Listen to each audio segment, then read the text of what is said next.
Welcome to Creative Power, a podcast designed to help you claim the full spectrum of your creative potential.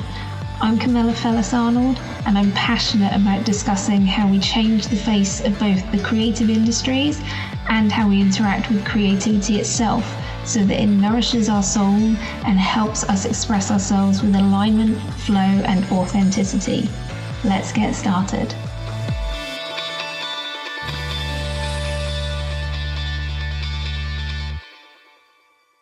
Welcome to episode 1 of Creative Power.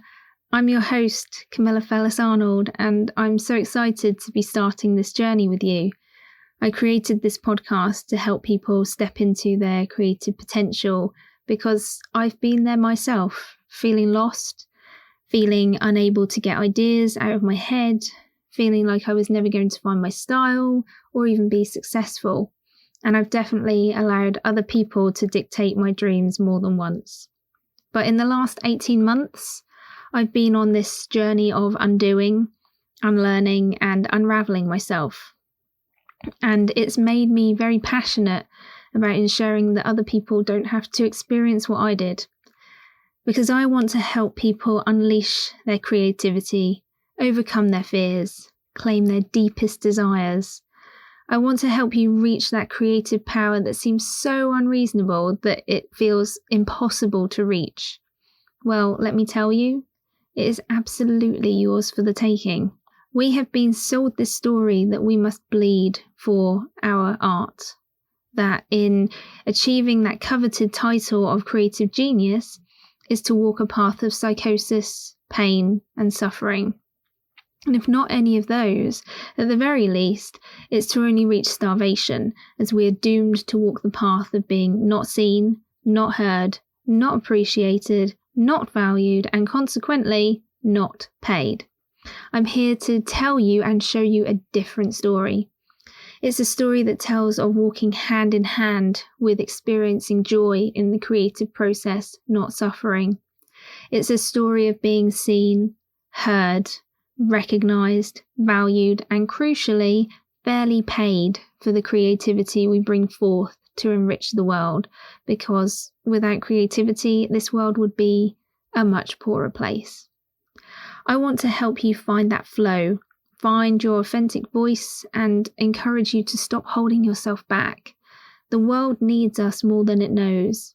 The world needs to hear you, your unique voice, your perspective, so much more than you know. I'm here with a story about how we can break down the paradigms of what everyone thinks creativity looks like and address how we can invite it into our lives regardless of whether we perceive ourselves to be creative or not. For me, creative power is about how we can claim it within ourselves and also how we can honour it in everyone else, because everyone's interpretation is valid. And if I can help just one person with this podcast reclaim a dream or regain their flow, then I will consider that a job well done. Now, I don't know if I can really follow that hopefully rousing opening, but because it's the first episode, I think it's really important to introduce myself. So I'm going to give you a few key points from my creative journey. I'll try not to make it really long. No one wants to listen to an essay, but hopefully it will paint enough of a picture about who I am. So I was your typical creative child. I did a lot of pretty much everything you can think of that was creative. One thing that does stand out in my mind is I spent an inordinate amount of time designing clothes, drawing clothes. It hasn't manifested as anything in my adult life or creative practice yet, but there's still time. My main love, however, really was stories. I was called the book monster by my mum because I just devoured books. And when I wasn't reading them, I was making my own up. And I'm pretty sure, no one ever asked me, but I'm pretty sure that if you'd asked me what I wanted to be when I grew up, I would have said I wanted to be a writer. Cue creative cock-blocking moment of my life, number 1. So, you know how kids always say they're bored? I did this once. We had a family member visiting and I said, "Oh, I'm bored. What do I do?" So they said, "Hey, how about you write me a story?" Yes, perfect. So off I go with my little A4 sheets of paper. I went and wrote my story and I drew the pictures and proudly presented The Princess and the Orb. And there they are reading through and I'm on tenterhooks, so excited. And then they read through it, and in that offhand kind of joking way that adults do, but children just can't quite understand, they said, well, it's not Lord of the Rings, is it? Oh. Well, no, I guess it isn't, is what I should have said. You know, I was 8. What do you expect me to do? I'm not going to sit there and write however many thousands of words inside an hour. And what I heard, I know it wasn't what he said, but what I heard was, well, if you can't write anything as good as Lord of the Rings, why bother trying? So in that moment, my dream to be a writer just withered and died. So if I couldn't do that, then what was I going to do instead? I carried on with all my other arty things. And then creative cock-blocking moment number 2 landed at about the age of 12. So we'd been asked at school to draw a milestone moment or memory from our lives, and I'm born on Halloween. So I decided to do a drawing of one of my fancy dress birthday parties. And I presented it to the teacher. You can probably guess where this is going. And I don't know exactly the words that he used or the phrase because it's probably just too traumatic. But words to the effect of, start again, because it's not very good. So now I can't draw. I couldn't write. I was told I couldn't write, and now I can't draw. What do I do now? Well, I did have a backup plan because my dad had got me a website domain. So at home, what I was doing is I was using Microsoft Publisher to try and make my own website. And I was also using Jask's Paint Shop Pro to make like blinkies and blends and things. I mean, yeah, I really have no words for this phase of my life.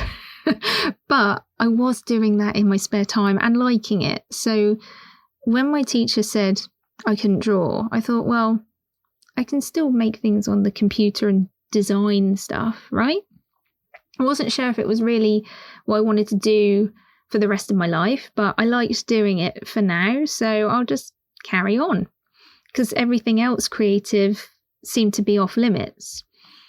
The only problem was at school, graphic design wasn't very fun. It was all like isometric drawings and things. It wasn't creative. It was more structured and rigid, and just I didn't like it. So when I got stuck doing it for my GCSE, I wasn't very happy, but equally there was nothing I could do about it because I did try to get onto a different course.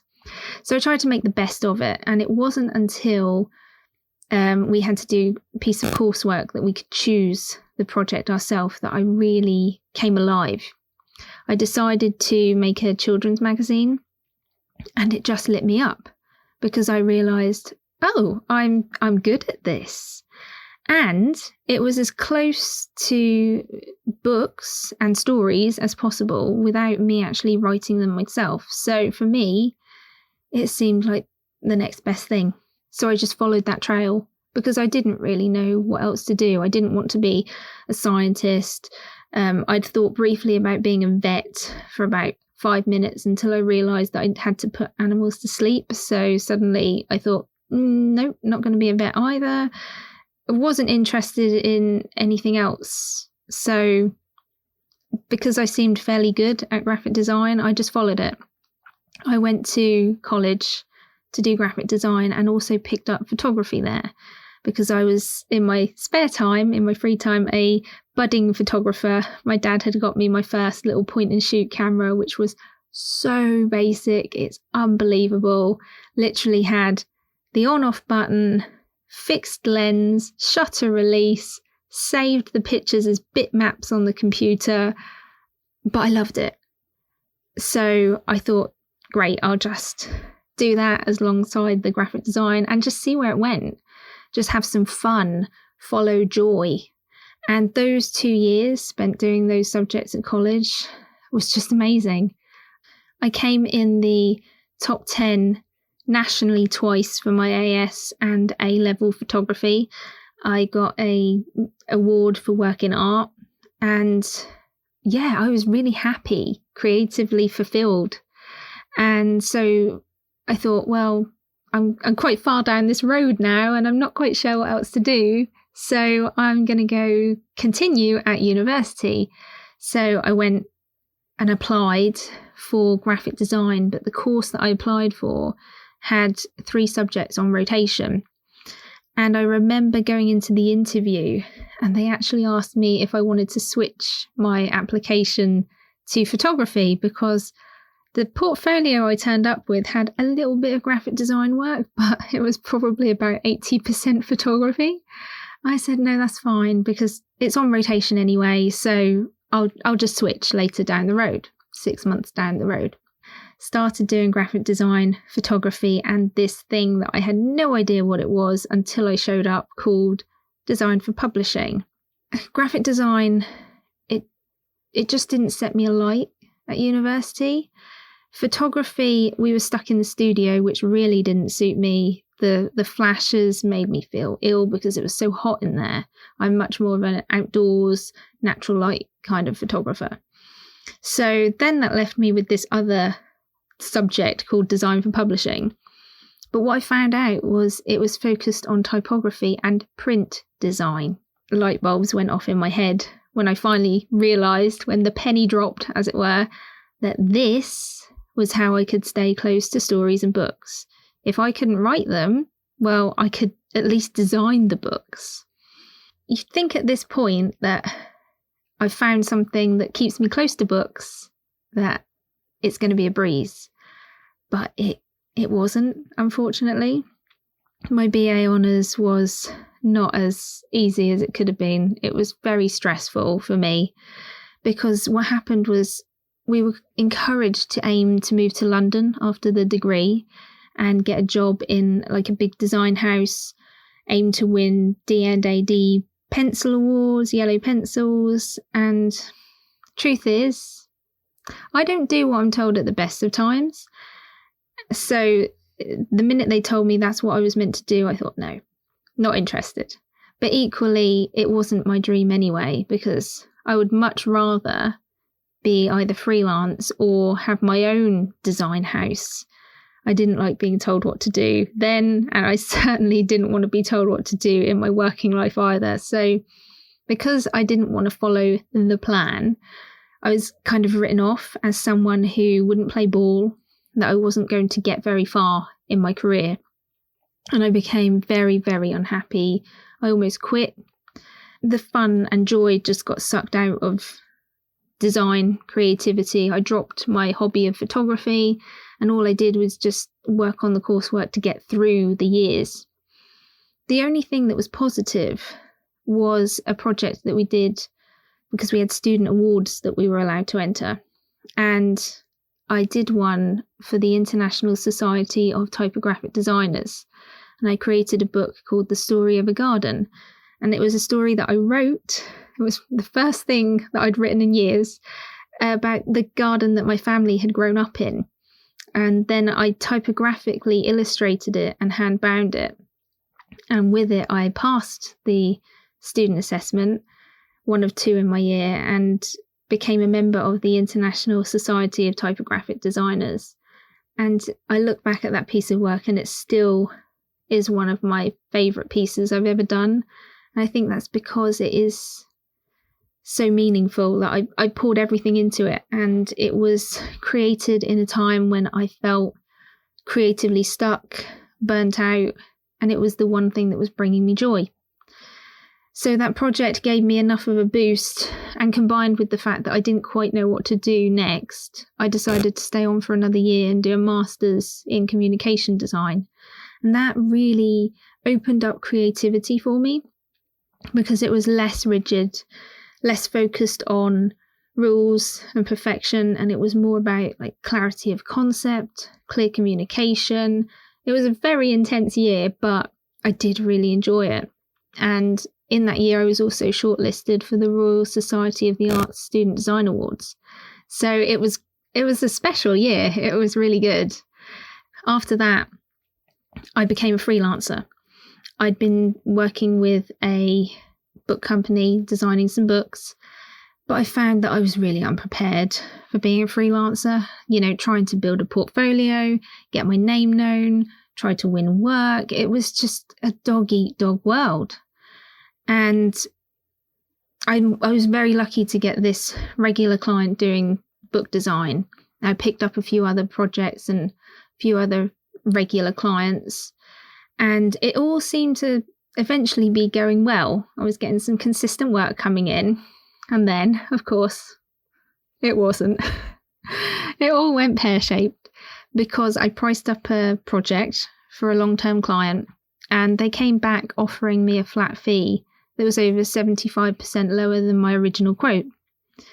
And, I got the usual spiel of, it's good exposure, it's a great project, you'll get some great connections, it'll lead to more work. And then there was the threat of, well, okay, we won't give you any more work if you say no. I was not long out of university. I was young. I didn't have that many regular clients. So it was a scary time. I was intimidated, but I said no. And I walked away. And they never gave me another job. But it was a really proud moment for me because I held my ground. I said, you know what? I'm not backing down on this. I know what I'm worth. And 75% less than my original quote is unacceptable. Now, I'm sure there's a lot of other creatives out there listening to this thinking, yeah, I hear you. I know this. I've had people drive down my prices before. And I just knew that I couldn't set this precedent with this client of cheap work with ever-growing and unending scope. And because I'd done it before and it just doesn't end well. So at that point, I was very disillusioned with books and said, I'm not doing any more. I tried lots of other different things design-wise, trying to find myself, lots of different styles and mediums.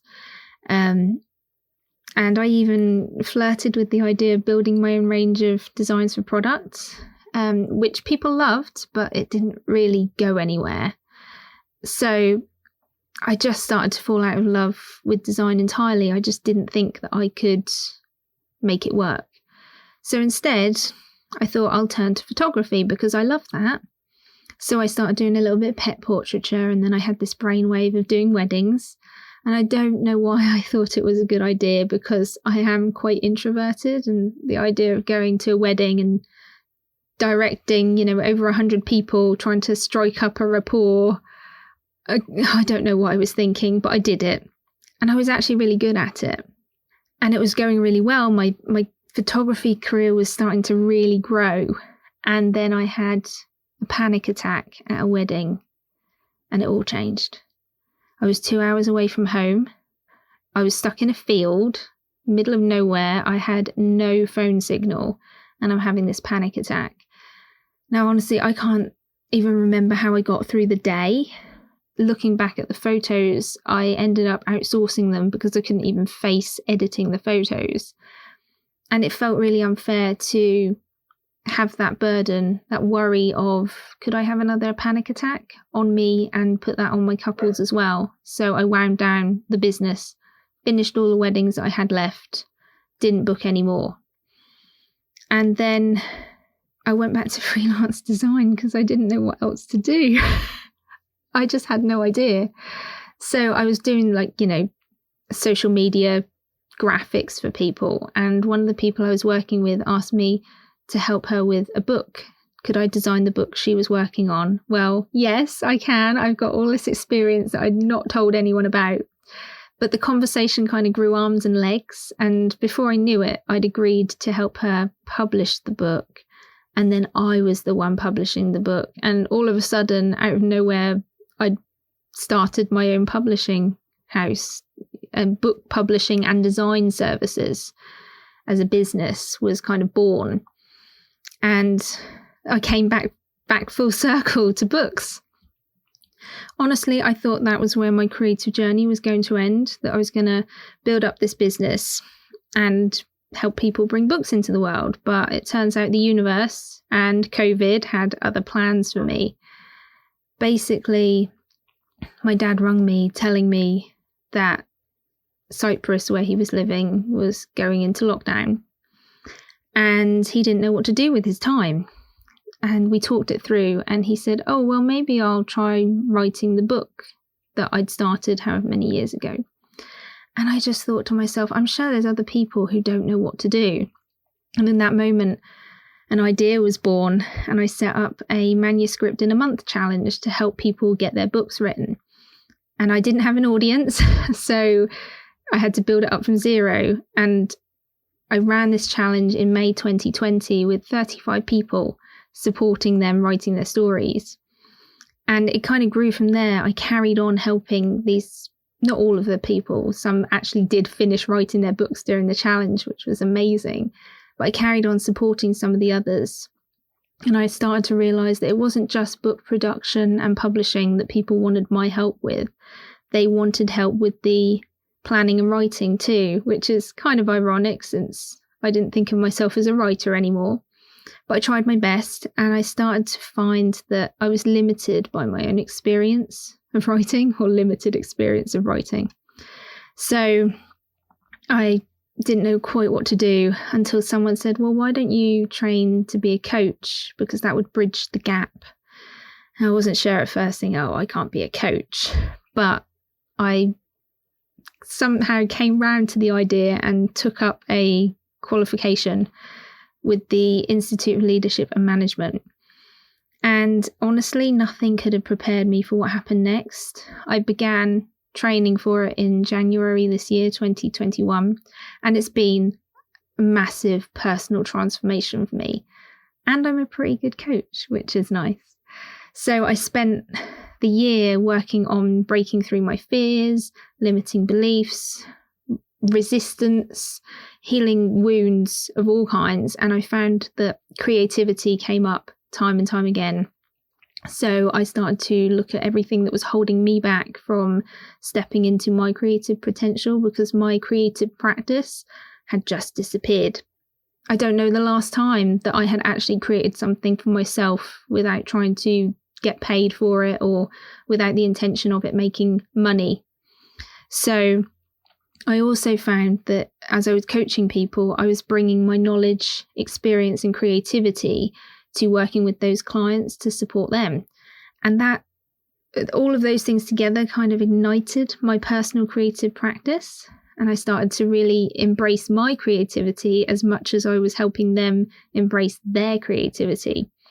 And I realized that actually, I think it wasn't a realization, it was an admission more than anything, that I didn't just want to be a writing coach, that I actually wanted to work with creatives across any and all disciplines. And more than that, I wanted to work with people who were creating something extraordinary, whether that was a new approach or even a new creative way of using their modalities. My interests lie holistically in creativity and innovation, not just a particular creative medium or specific creative goal. And I think it's also important to note that, or remind people, that creativity isn't just about picking up a pencil and drawing. It can be anything. Creativity is just a part of life. It's part of the fabric of our lives. Also, I believe that everyone has the potential to be creative, even if they don't think so. So through this podcast, I want to bring together everything I've learned and am still learning about creativity and share it with you, so that together we can find more joy and value in the creative process. Because, as I said earlier, the world without creativity is a much poorer place. In terms of where I am now, I think of myself as a multidisciplinary creative. I've recently become a fellow of the Royal Society of the Arts because I'm becoming very passionate and an advocate for creativity and the creative industries. I plan to use my unique position as a creative, as a former freelancer, and now creativity facilitator and coach to actually help make a change and advocate for change, to give voice to those struggles we face as creators. And through this podcast, I hope to teach others how to step into their creative potential how to find a creativity and voice that they perhaps didn't know they had, and learn to embrace the joy of creating, to see that it doesn't have to be a struggle, that we don't have to bleed for art or be poor and devalued.